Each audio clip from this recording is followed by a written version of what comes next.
저는 마케팅만 20여 년 이상 해온 실전 마케팅 전문가입니다. 아마도 본격적인 마케팅 1세대에 속할 겁니다. 기업 현장에서 마케팅을 할 때면 기업은 늘 위기라고 말하죠. 고객은 돌아서고 직원들은 해이해지고 경쟁사는 계속 강해지고 신기술이 느닷없이 나타나서 경계를 무너뜨렸다고 합니다. 그런 상황을 돌파해야 하는 것은 언제나 마케터의 숙명 같은 것이었습니다. 그와 마찬가지로 지금 한국이 정책, 정치, 경제, 사회적으로 위기이기에 이 땅에 작게나마 도움을 주고 싶어서 저는 펜을 들게 되었습니다. 한국은 그동안 지역 시장에서 글로벌 지역 시장까지 그리고 최근에는 세계 어디에도 없는 한류라는 미중의 컬처 마켓까지 만들면서 커왔습니다. 한국은 참으로 훌륭하게 변화해온 것이죠. 시장은 생물처럼 변화합니다. 변화의 중심. 거기에 깃대를 꽂아야 합니다. 그것이 시장이 살아 움직이는 생명의 논리이며 한국의 다음 희망일 것입니다. 지금 한국은 어느덧 세계 최고라는 말을 우습게 알게 되었습니다. 그것은 사실 개인으로 보면 사실 합격보다 어려운 것입니다. 그것도 우리나라는 반으로 쪼개진 상황인데 말이죠. 이것들이 단순히 어떤 자원과 모방, 돈의 힘으로만 된 것은 아닐 겁니다. 그것들은 학습 강국, 그 다음에 한류의 한국을 설명할 수가 없습니다.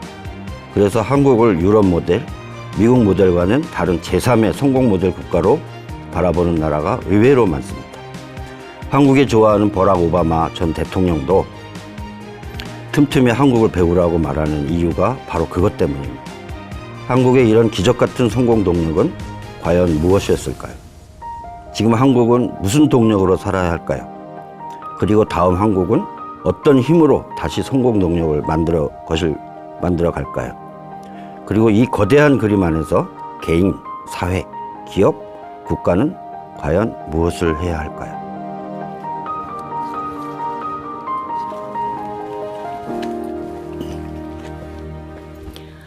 변화하는 세상을 만나는 가장 빠른 길. 내 방에 앉아 다른 이들의 삶을 경험하는 가장 쉬운 방법. 여러분의 감성, 지성, 품성, 그리고 호기심까지 가득 채워줄 만만한 책. 안녕하세요. 저는 진행을 맡은 컨텐츠 프로듀서 이진아입니다. 반갑습니다. 모 교수 대학 교수님이 하신 말을 재미있게 읽은 적이 있는데요. 한국인만 인정하지 않는 세 가지라는 글이었습니다.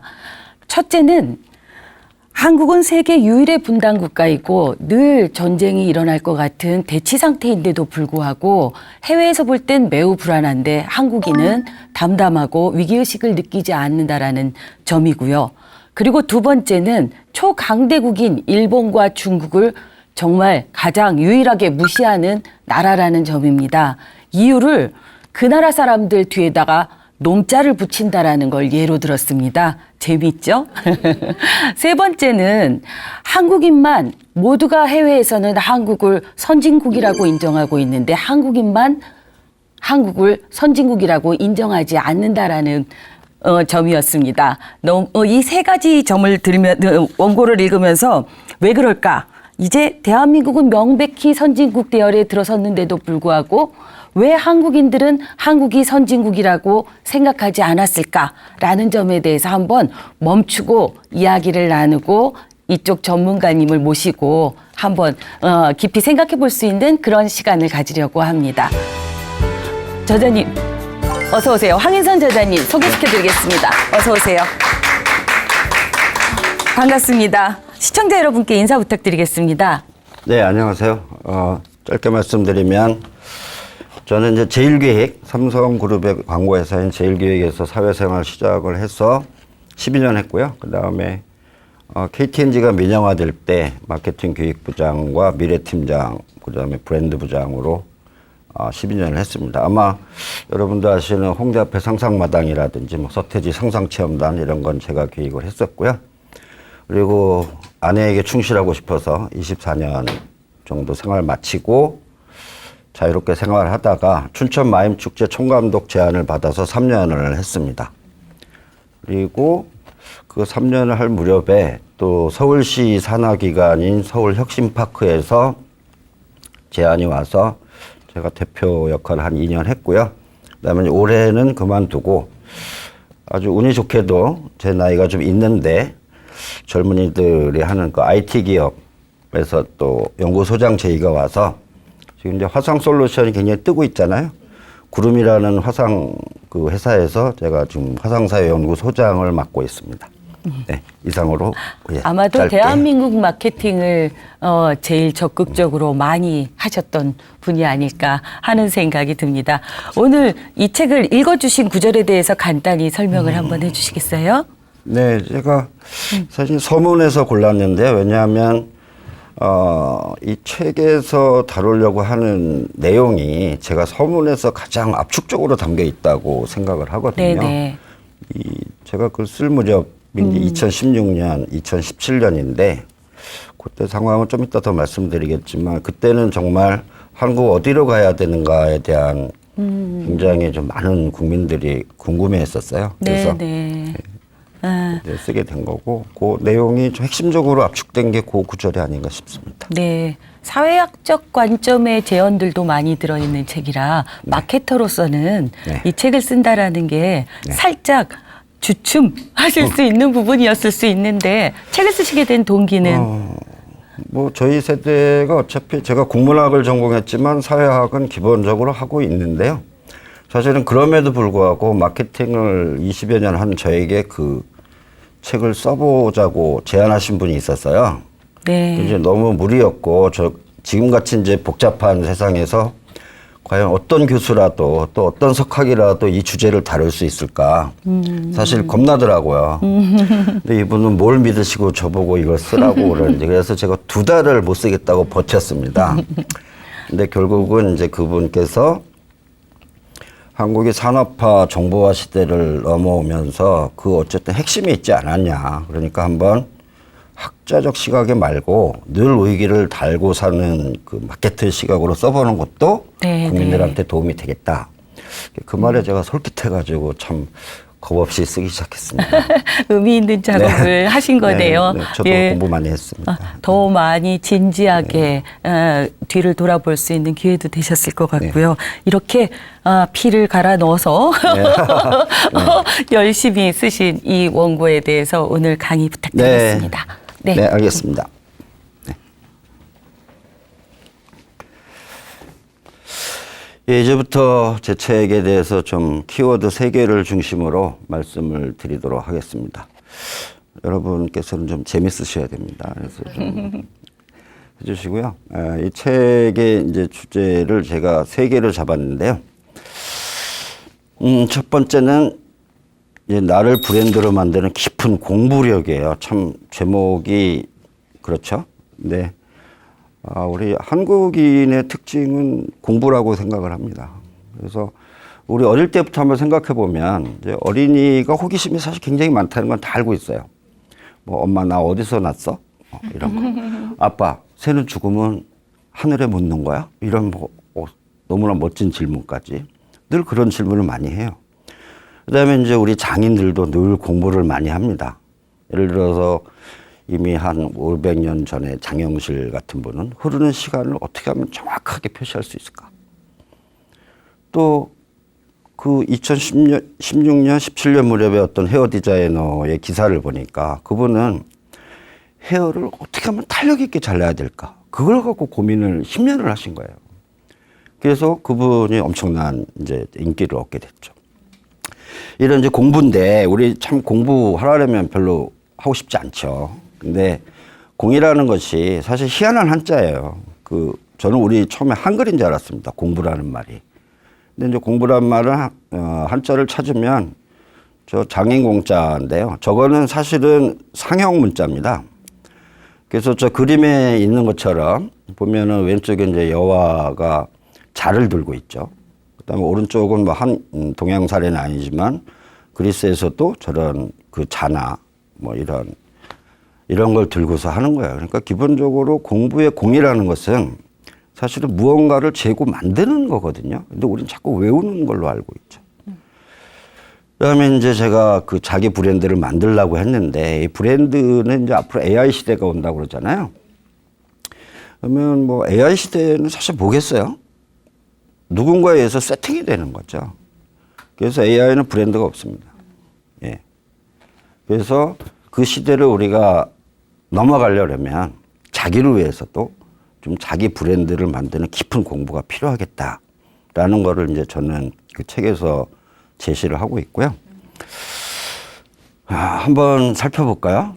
저 도표를 제가 강의할 때마다 많이 쓰는데요. 자, 한국의 70년 여정을 본 겁니다. 보면은, 산이 있어요. 예. 우리가 넘어가야 될 산입니다. 아래서부터 위로 올라가는데, 잘 보시면 녹색선이 있죠? 녹색선의 아래쪽에 노란색으로 친 것은 우리에게 올 기회 같은 거예요. 근데 위에 하얀색으로 친 거는 위기입니다. 위기부터 볼까요? 지금 사실 경기 침체가 계속 진행되고 있어요. 몇 개 유니콘 기업들만 이제 굉장히 잘 나가기 때문에 그게 전체 지수에서는 잘 안 나타나지만 사실은 이제 경기 침체가 진행되고 있고 2018년 그때부터 이제 인구 절벽이 시작이 됩니다. 그리고 이제 가계 위기가 되고 지금 가계 빚이 엄청나게 늘었죠. 네, 그리고 또 생각지도 않게 제가 책을 나고 난 후에 2019년부터 네, 2020년이죠. 코로나가 생겼습니다. 그리고 이 시기를 어떻게든 넘어가겠죠. 그러면 우리가 2028년 무렵에는 이제 초고령 사회가 시작이 돼요. 초고령 사회는 우리가 한 번도 경험해 보지 못한 겁니다. 그리고 또 하나의 이제 국가적 과제면서 지구적 과제인 이제 넷제로 사회로 가야 됩니다. 2050년. 지금으로부터 이제 28년 정도 남았습니다. 근데 한국은 잘 넘어와서 저 녹색선이 보면은 거의 한 7분 능선까지 오고 있죠. 우리가 가야 할 길.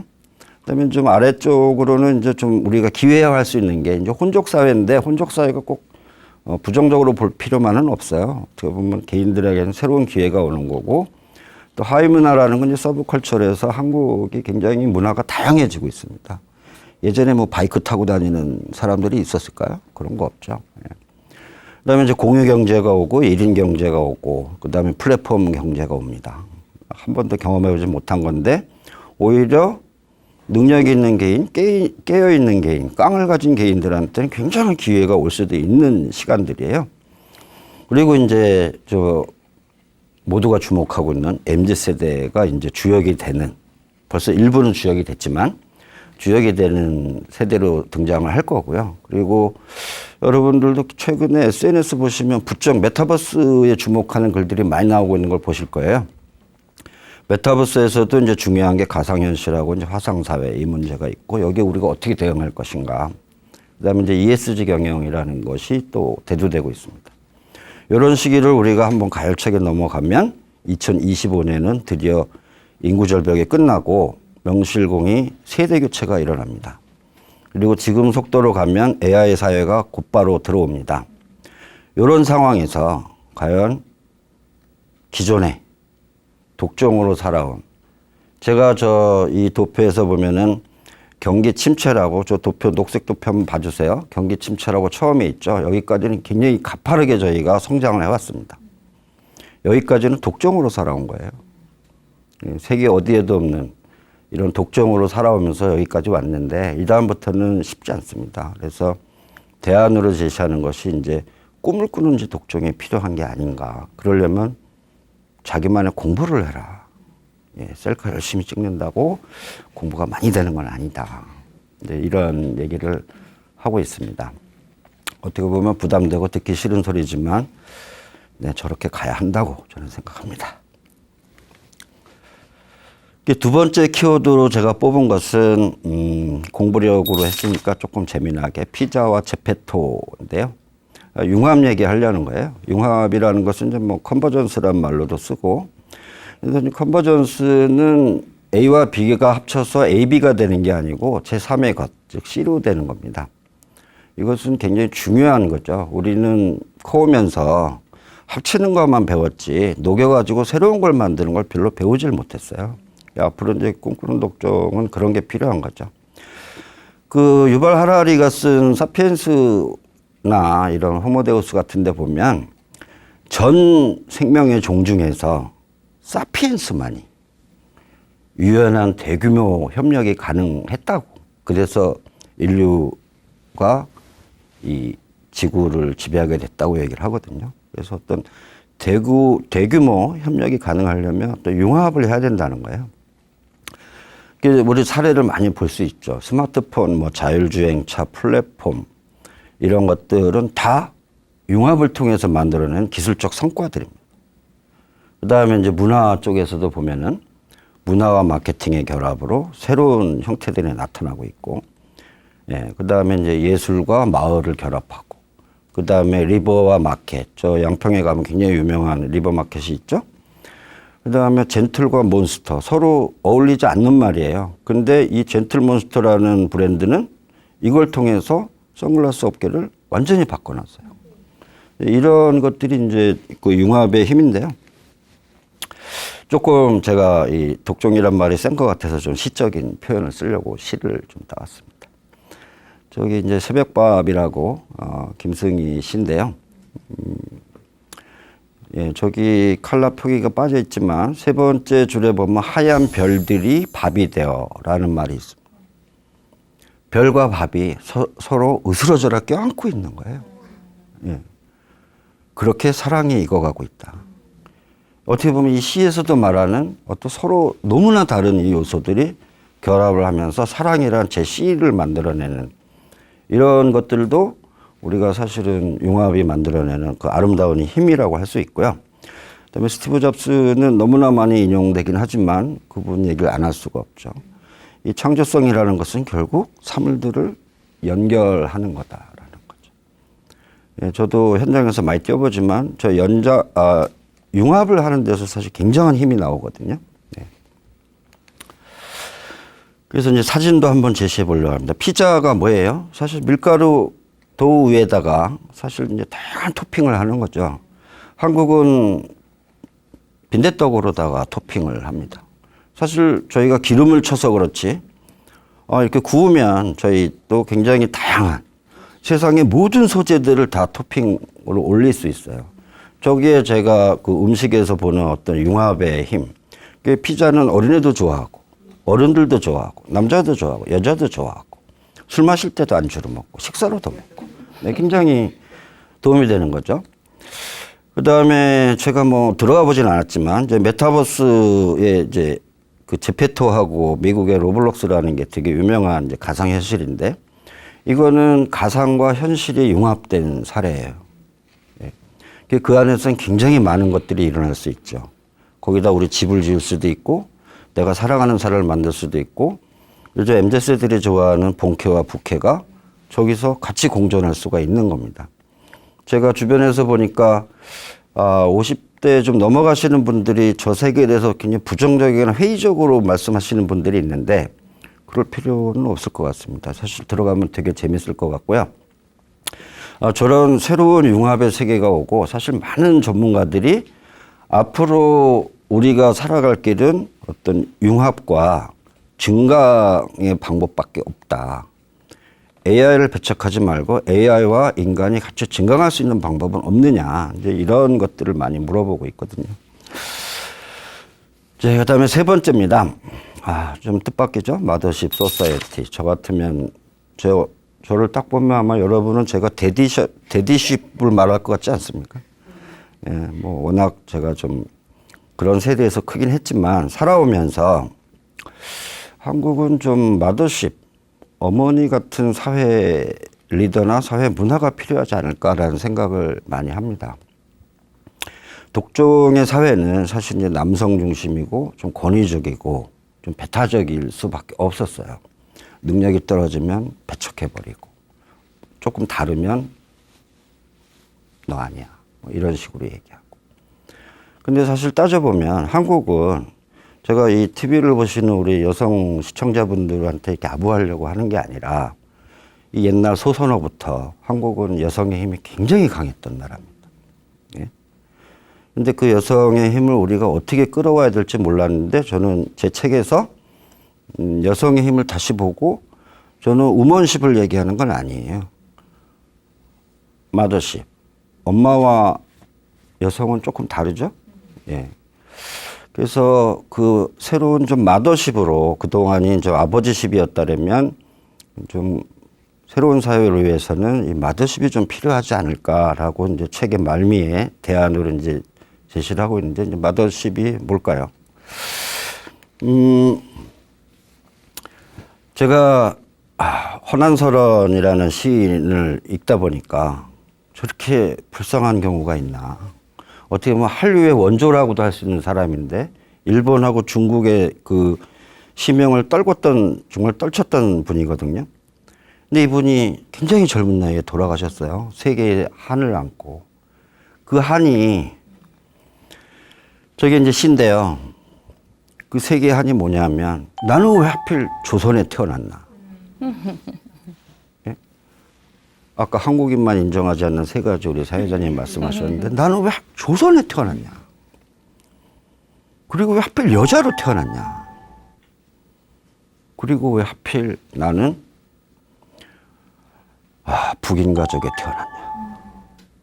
같은, 그 당시 같은 저거라도 북인 남인은 여성에 대해서 해주는 게 달랐거든요. 근데 이분은 사실은 시집을 북인 쪽으로 간 거예요.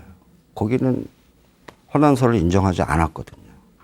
그래서 아이를 어렵게 둘 낳고 결국은 죽습니다. 그래서 시대의 천재가 빛을 못 보는데, 이제 이런 것들이 우리 한으로 남아 있어요. 그러면 이제 우리 세대에서 그 한을 좀 풀어줘야죠. 마더십을 제가 한번 설명을 해봤어요. 그래서 저렇게 한번 풀어봤습니다. 그래서 보면 크게 두 개의 행동을 마더들은 보일 텐데요. 애착 행동과 이제 탐구 행동입니다. 애착은 끌어안는 거예요. 그래서 보통 엄마, 아버지는 야 하지 마 이러잖아요. 저만 그런가요? 예, 어쨌든 예, 아버지는 하지 마. 네가 뭐 한다고 뭐 이런 거지만 엄마는 열달을 품고 있었어요. 그래서 어릴 때 받고 가슴에 안아 키웠잖아요. 그래서 공감과 나눔의 이 어떤 정서와 행동을 보여줍니다. 그리고 그런 게 있기 때문에 또 자식을 이렇게 보잖아요. 그러니까 얼마 전에 그 미나리 탔던 윤여정 씨가 야, 니들 살고 싶은 대로 살아. 이렇게 얘기하잖아요. 이게 멋진 말이에요. 그래서 엄마들은 야, 해봐. 그래서 자식이 둘 있다. 근데 얘는 피자가 먹고 싶어. 얘는 치킨이 먹고 싶어. 그럼 엄마, 아빠는 하나만 골라. 이렇게 얘기하지만 엄마는 그래, 그럼 둘 다 사서 먹자. 먹다 남으면 남겨놓고. 예, 그런 얘기를 하고 아까 그 미나리 윤여정 씨가 한 것처럼 꿈을 꾸라고 계속 얘기합니다. 네가 살고 싶은 대로 한번 살아봐. 가다 보면 길이 생길 거야. 그리고 힘들면 또 그때 가서 생각해보자. 이런 거거든요. 단정하지 않아요. 그러니까 이런 것들이 이제 굉장히 제가 생각하는 마더십이고요. 이 마더십이 꼭 한국에만이라고 생각하지는 않습니다. 뭐, 그 미국에서도 이제 잭 웰치나 하워드 슐츠가 엄마 사례들이 굉장히 많아요. 우리 사회가 이제 그동안 그걸 많이 눌러오거나 드러내주질 않았는데 이제 마더십 사회가 좀 필요하다. 그래서 이제 제가 세 번째 키워드로 꼽은 게 이제 그겁니다. 뭐 조금 더 설명을 드리자면 그 그림 책의 맨 아래 왼쪽에 리처드 플로리다라는 이제 도시경제학자가 있어요. 이분은 워낙 유명해서 많이 알려져 있지만 이분이 말하는 이제 창조 도시에 필요한 게 세 가지 능력이 이제 필요하다고 그러거든요. 그걸 3T라고 그래요. 그 중에 하나가 톨레랑스입니다. 톨레랑스가 뭐예요? 안아주는 거잖아요. 관용. 그래서 예술가와 엔지니어가 한 도시에서 서로 안아주면서 가는. 그래서 저게 이 마더십 사회 마더십 그 소사이어티에서 굉장히 필요한 부분이라고 보여지고요. 그다음에 제가 서울 혁신파크 센터장 할 때 직접 방문하셔가지고 제가 노르베리 호지 여사를 봤는데 저분이 쓴 책은 이제 오래된 미래라는 겁니다. 그분 만나자마자 바로 마더십이 이런 거구나가 얼굴에서 느껴질 정도로 인자하면서도 날카롭게 보고 있고 말을 끝까지 다 들어주고 이분이 이제 새로운 그 생태형 미래의 어떤 지금 새로운 선구자로 하시는 분이거든요. 그래서 그분이 이제 주장하는 것은 서로를 파괴하고 무시하는 그런 게 아니라 서로 좀 지속 가능한 공동체가 되기를 바라는 거죠. 그리고 우리 사례에도 보면은 홍성군의 그 홍덕마을이라고 있습니다. 거기 이제 귀촌인들이 거기 살고 있는 분들하고 서로 조화를 이뤄가면서 사는 걸로 되게 유명한데 협동조합과 그 공부방 이런 것들이 굉장히 잘 돼 있는. 이런 것들이 제가 볼 때 이제 마더십 소사이어티의 도래가 아닐까. 저는 이제 그렇게 생각을 합니다. 그다음에 이제 여성분들은 특히 이제 마더십 소사이어티란 말을 되게 좋아하세요. 이제 앞으로 저 마더십 소사이어티를 여성과 남성, 남성과 여성, 또 약간 올드 세대와 젊은 세대가 어떻게 만들어 갈까. 그게 잘 되면 제가 꿈꾸는 독종, 그 저에게 글을 쓰라고 그렇게 강권을 하면서 저를 몰아붙였던 그분한테 책임을 다하는 게 되지 않을까라고 생각을 합니다. 네. 제 강의는 여기까지 하도록 하겠습니다. 감사합니다. 네.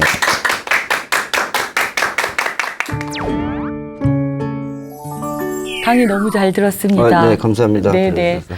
지금 거의 어떻게 한국이 이렇게 빨리 급성장할 수 있었느냐, 기적을 이룬 나라 한국이라는 이야기로 많이들 주목을 하고 있는데 그것의 핵심이 결국은 독종 정신이었다. 라는 것이고 그 독종 정신의 그 끈기와 근성을 가지고 지금까지 왔다면 이제부턴 그것으로는 해결이 되지 않는다. 이제부턴 꿈을 꿔야 된다. 네. 그리고 따뜻한 마더십이 필요하다. 이런 말씀이신 거네요. 네. 네. 아, 원고 너무 재밌게 읽었습니다. 책을 보면 조금 더 있는데요. 네. 짧게. 네네. 이 책을 출간하신 게 2017년인데 제가 다시 초대한 거는 주로 신간 중심으로 여러분들 모시다가 제가 4년 전 책을 다시 초대한 거는 그 당시에도 선진국이라고 해외에서는 한국에 대해서 굉장히 K 컨텐츠에 주목하고 뉴욕에서는 K 스트릿이 활성화되고 굉장히 우리를 바라보고 선망하는 그런 후발주자들이 많았는데도 불구하고 국내 상황은 전혀 그렇지 않았단 말이죠. 그래서 그때는 틀렸고 그때 이야기가 지금은 맞는, 그때는 틀리고 지금은 맞는 이야기가 된. 네.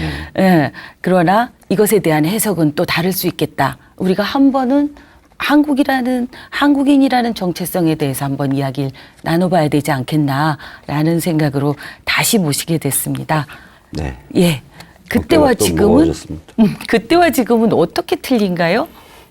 지금은 뭐 이제 코로나 때문에 조금 정신들이 없지만 2016년 상황이 사실 일부 유니콘 기업은 굉장히 급성장을 하고 있었지만 네네. 경제적으로는 노동 생산성이 계속 떨어지고 있었고요.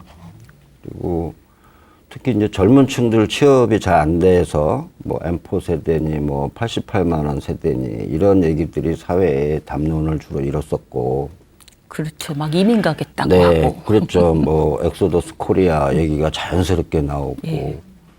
그런 상황이었어요. 그다음에 전체적으로 경기 침체도 있었고 근데 경기 침체를 넘어서 이제 구매 침체. 예를 들면 사회가 조금씩 나이가 들어가니까 뭐 우리 주변에서 50대 되면 잘 안 사잖아요. 근데 이제 50대들이 점점 늘어나는 거예요. 네.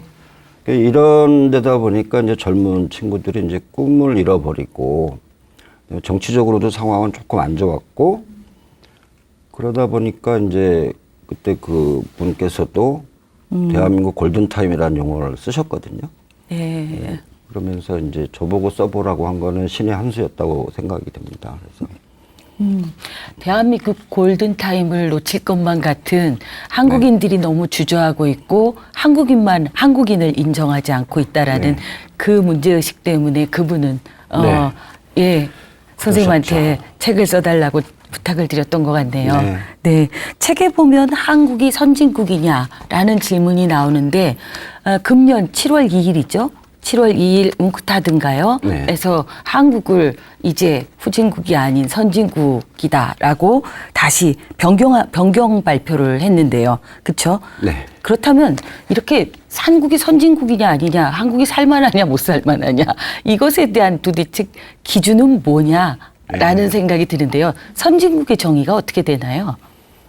네, 저도 이제 책을 쓰면서 그 선진국의 정의를 많이 찾아봤는데 선진국에 대한 정의가 네네. 없더라고요.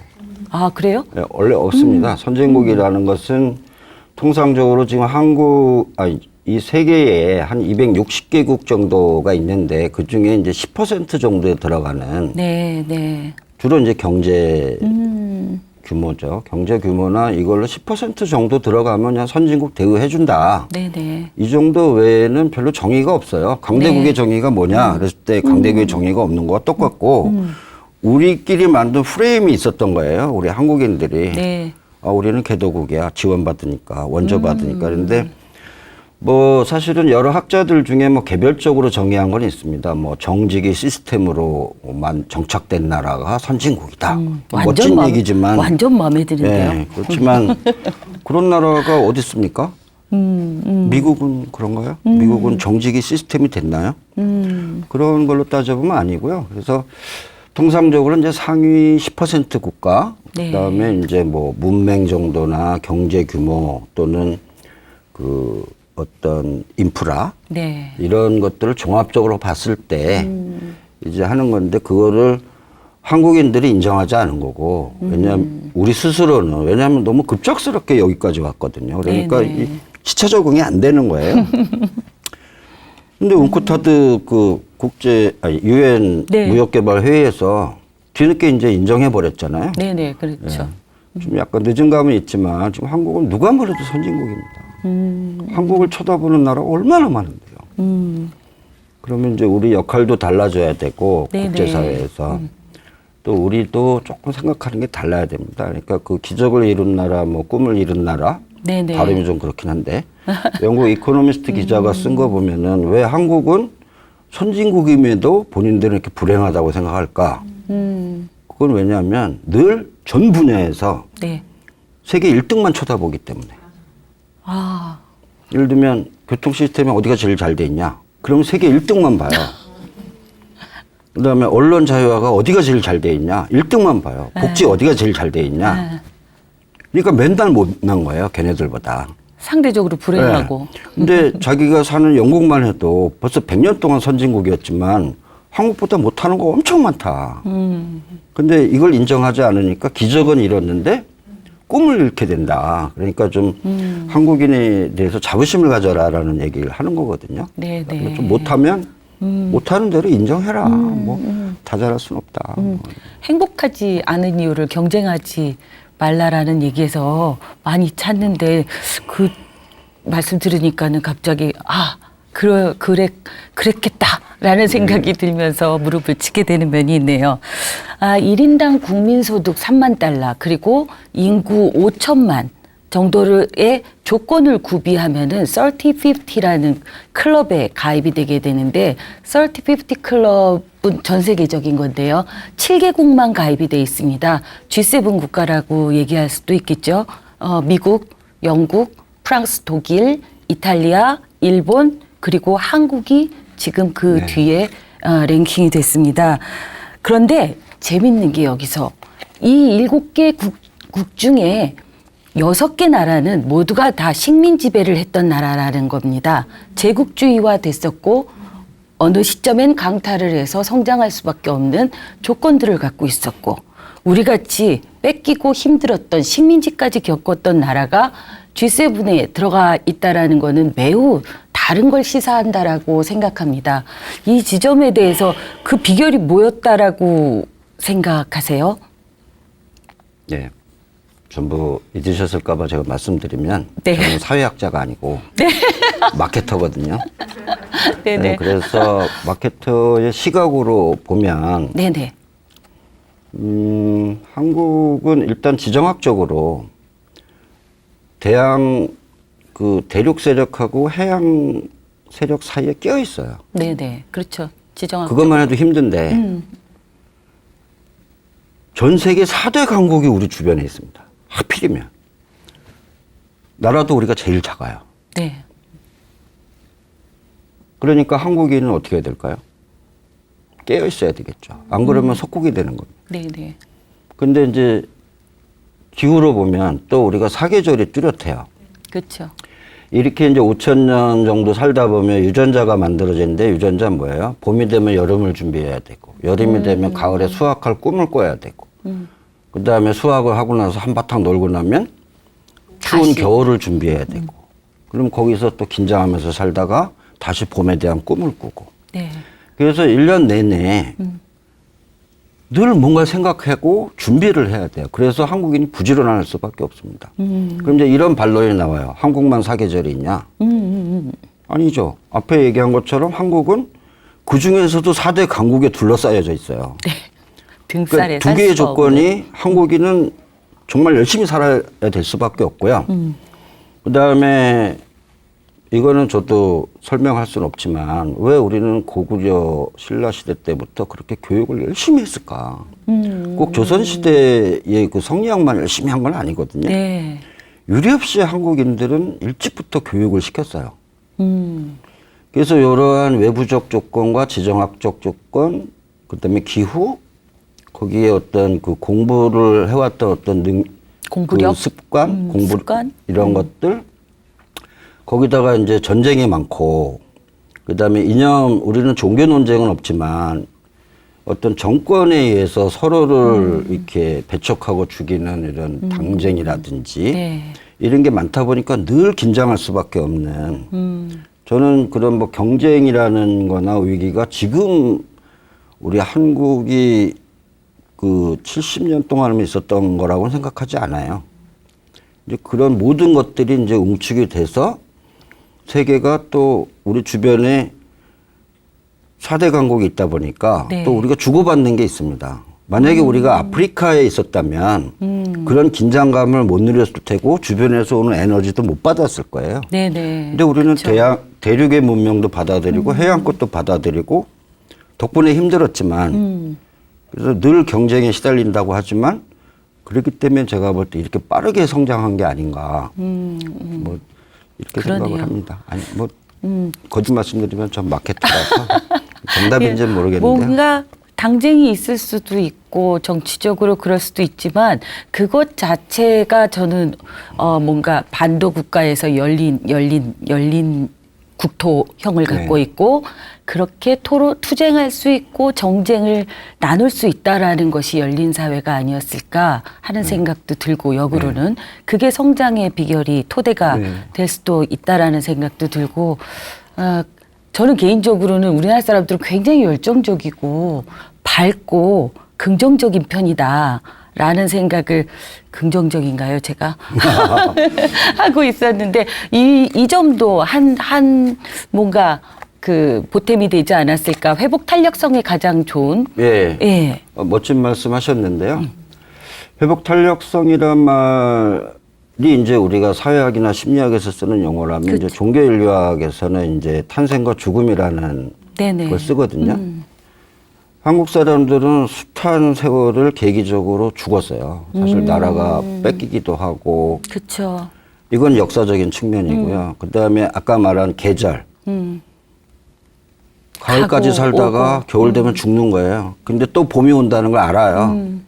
그래서 다시 리바이벌이 가능하다는 기대감을 갖고 있는 거죠. 그래서 또 괜찮아질 거야. 네. 이런 기대감이 또 있어요. 그러니까 한국인들이 덤벼드는 겁니다. 네네네. 근데 사시사철 영하 25도만 있는 극동이라면 제가 볼 때 별로 포기하죠. 기대하지 않고 적응하고 살 건데 한국인은 잘 까먹어요. 네. 봄이었나? 네네. 예. 이래서 망각이라는 거는 우리 인류학 코드는 죽음이잖아요. 네네. 근데 다시 깨어나요. 그래서- 죽었다 깨어났다 죽었다 깨어났다. 그래서 한국인이 참 회복 탄력성이 좋다. 예, 지배하기 힘든 나라라고 하는 게 네네. 지배 당했는 줄 알았는데 지배가 안 당하는 거예요. 위기가 전공이다라는 말도 생기고. 네, 그렇습니다. 네네네. 이스라엘 사람들한테는 유대인 얘기도 한국인 못지않게 전 세계 사람들이 이야기를 많이 나누는데 후츠파 네. 정신에 대한 얘기를 대표적으로 하고 있고 선생님께서는 우리는 독종이다라고 말씀을 하셨단 말이죠. 저도 뭔가 어디 가갖고 외국인들을 만났을 때 우리나라에 대한 어떻게 이렇게 빨리 성장했어? 라고 얘기할 때 독종을 만약에 얘기하려면 영어로는 뭔가요? 전 독종이 도대체가 사전에 안 나오더라고요. 쉽지 않아요. 네. 거듭 말씀드리지만 네. 저는 국문과 나왔습니다. 네. 저한테 영어를 어쨌든 그래서 네. 제가 영문학과 네. 영문학을 전공한 분들한테 많이 물어봤어요. 네, 저도. 네. 독종이란 말은 영어로는 없고 뭐 그렇다고 포이즌맨이라고 국문과스럽게 말할 수도 없고요. 네네. 그랬더니 이제 몇 분께서 터프 쿠키, 터프 쿠키. 이 터프라는 게 이제 딱딱한 그다음에 쿠키 과자잖아요. 그게 이제 말하자면 그 우리 와신 상담이나 네. 이런 것처럼 그 딱딱한 쿠키를 막 먹는 그게 이제 독종에 가까운 뜻이라는 거예요. 그래서 영어로 말하자면 이제 터프 쿠키고 네. 그다음에 이제 세계적으로 그나마 통용되는 우리 독종과 비슷한 게 이제 아까 사회자님 말씀하신 그 이스라엘 후추파 정신. 네네. 그럼 뻔뻔함? 그게 이제 뻔뻔함, 담대함, 뭐 저돌적인 뭐 이런 다시 회복하는 뭐 이런 뜻을 네네. 복합적으로 갖고 있어서 뭐 제가 국문까지만 외국인이 물을 때 라이크 후추파 독종 뭐 이러면은 이해하지 않을까 싶습니다. 아, 네. 재밌네요. 어떻게 독종을 외국 사람들은 이해할 수 있을지 궁금해서 한번. 우리나라에는 해외사에 설명할 수 없는 단어들이 꽤 많습니다. 네. 그래서 이 뭐 눈치라는 단어도 그렇고 정성이라는 단어도 없어요. 그리고 보람 있다라는 말이 또 없다고 그러더라고요. 보람이. 네. 기브 앤 테이크는 있어도 일방적으로 개런티하고 돌아올 수 있는 마음, 기쁨 네. 이런 단어는 그러죠. 없다고 그러더라고요. 이런 독특한 정서를 갖고 있는 나라이기 때문에 한번 여쭤봤습니다. 최근에 뭐 이거는 책과 상관없는 거지만 네. 옥스퍼드 사전에 꼰대도 올라가 있다고 오, 하더라고요. 네, 전 세계에 없는 꼰대라는 것도 있고. 네, 재밌습니다. 진간을 가지고 다시 한번 예. 출연을 예약해야 될 것 같습니다. 감사합니다. 네네. 오늘 출연해 주셔서 너무 감사하고요. 네. 예, 다시 한번 찾아주시길 부탁드리겠습니다. 네, 감사합니다. 기다리고 있겠습니다. 네네. 감사합니다. 오늘 출연 감사합니다. 네. 네. 경영의 신 제구엘치는 평생 살면서 한국인 같은 독종은 처음 봤다라고 이야기했다라고 합니다. 물건을 팔기 위해 세계 곳곳을 누비면서 스스로 시장을 개척하고 끝까지 성공을 이뤄내는 모습들을 보면서 혀를 둘렀다는 얘기인데요. 40대 은퇴, 100세 수명 시대를 살고 있는 우리에게 필요한 건 바로 이런 인생 독종 같은 태도가 아닐까 싶은 생각도 듭니다. 주어진 틀에 갇히지 않고 좀 더 새로운 것을 향해서 나아가는 힘, 이것이 우리에게 필요한 게 아닐까 하는 생각이 들고요. 한국인이라는 우리에게는 독종 DNA를 갖고 있고 이것을 부드럽게 마더십으로 잘 나눌 수 있는 이런 힘이 있다라고 생각합니다. 자, 지치지 않고 도전하는 우리의 열정에 다시 불을 지피는 그런 시간이 되었기를 기대합니다. 만만한 책 오늘은 여기까지입니다. 감사합니다. 다음 주에 흥미진진한 주제로 다시 찾아뵙겠습니다. 감사합니다.